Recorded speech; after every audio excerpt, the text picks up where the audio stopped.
জুলাইয়ের ৪ তারিখে একটা ১৪ বছরের কিশোরের হত্যা মামলা নিয়ে বাণিজ্য চলতেছে। জুলাই নিয়ে আগে পরেও হয়েছে এরকম বাণিজ্য এবং আরও অনেক কিছু রিভিল হওয়া বাকি। আজ হোক কাল হোক জুলাই বিতর্কিত করবেই এরা।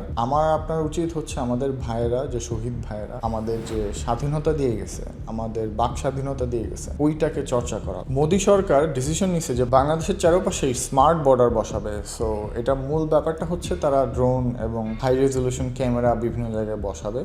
1 বছরের ভিতরেই কাজ শুরু হবে, দেন এটা পুরোটা করতে অনেকখানি সময় লেগে যাবে তাদের, এবং অতিরিক্ত ব্যয় কিন্তু এরকম একটা কিছু করতে গেলে। সো আমরাও এটাকে সাধুবাদ জানাই যে তারা যদি মানুষ না মেরে এরকম পদক্ষেপ নেয়, আমাদের জন্য ভালো। আমাদের দরকার নাই ওর পাশে ইললিগাল ওয়েতে যাওয়ার, এবং যারা যায় তারা শাস্তির মুখেই পড়ে। একজন ছিনতাইকারী ধরতে যায়, র্যাবের একজন সদস্য মারা গেছেন এবং সে অন ডিউটি ছিলেন না, নিউজে যতটুকু দেখলাম। সে উপস্থিত ছিলেন, তাই তাকে থামানোর চেষ্টা করছেন। ছিনতাইকারী তাকে অনেকগুলো ছুরিকাঘাত করছেন, কিন্তু তাও সে ছাড়তে চাননি। কিন্তু তার কারণে ছিনতাইকারী আর অনেক দূরে পালাইতে পারেন নাই। পরবর্তীতে পুলিশ আলটিমেটলি তাকে অ্যারেস্ট করতে পারছে। সো এটা একটা বিশাল ব্যাপার। এবং এই পুলিশ সদস্য ইমন আচার্য, উনি আমাদের দেশের জন্য জীবন দিলেন। সে আমাদের একজন শহীদ। আমরা প্রতিবাদের আর্ট বানাই, তার জন্য আমাদের অনেক নিউজ ঘাটাঘাটি করা লাগে। সো আমরা ভাবি যে এই নিউজগুলো যাতে ওয়েস্ট না হয়, আপনাদেরকে কোনোভাবে সুন্দর করে একটু বলে দিতে পারলে অল্পের ভিতরে, তাহলে আপনারাও কিছু বেনিফিট পাইলে, আর আমরাও একটা অপরচুনিটি পাইলে আমাদের আর্টগুলো দেখা দেওয়ার। এটা হচ্ছে আমাদের পুরুষদের জন্য বানানো একটা আর্ট, পুরুষদের জানানোর জন্য একটা আর্ট।